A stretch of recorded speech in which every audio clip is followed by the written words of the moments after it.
N'chifukwa chiyani mukunyoza dzina la Yehova Alevini? Talinyoza motani? Mukupereka nyama zolumala, zakhungu, ngakhalenso zodwala ngati nsembe. Nkumanena kuti palibe cholakwika. Nkumayembekezera kuti zimenezo Yehova azilandira. Koma nyama tikayika mpoto, palibe amene angadziwe kuti ndi olumala kapena ayi. Nanga Yehova bwa, mukuona kuti mungampusitse? Tsiku lina Yehova azakuyengani ndi moto pakachisi pano. Ana Alevini muzaona polekera. Mwamva? Malaki vutako nchani weyo? Bwanji wewekha ndi amene kudandaula. Chonsecho anthu osewa kugwirizana nazo. Tsopano ansembe inu, ngati simuganizira nkhani imeneyi, watero Yehova, ndizakutumizirani temberero. Ndikutemberera madalitso anu kukhala matemberero. Bwererani kwa ine, ndipo ine ndidzabwerera kwa inu, watero Yehova. Kubwerera kotani komwe tingachite? Munthu angabere Mulungu ngati? Komatu inu mukundibera, watero Yehova. Tamubera motani pamenepo? Kudzera mchakhumi, ndi mudzopereka mukundibera. Mtundu wanu onsewo ukuchita zimenezi.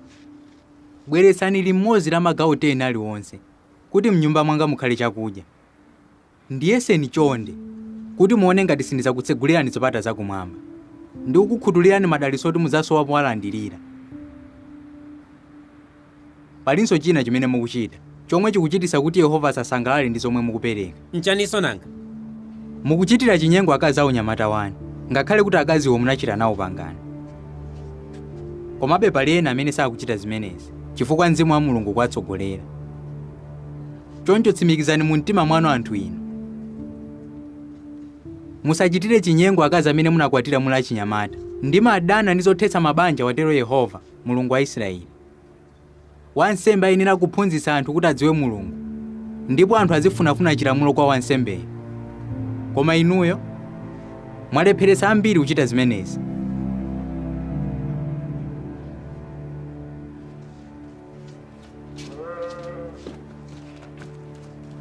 Apa uthenga wa Yehova unasonyeza kuti vuto linali mitima ya ansembewo.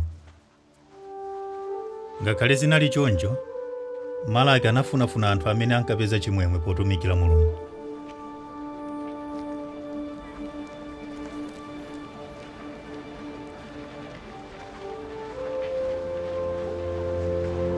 Perete, Malaki, ndasangalala kukuona.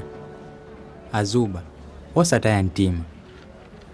Kuona kusiyana pakati pa munthu olungama ndi woyipa, ndiponso pakati pa munthu amene akutumikira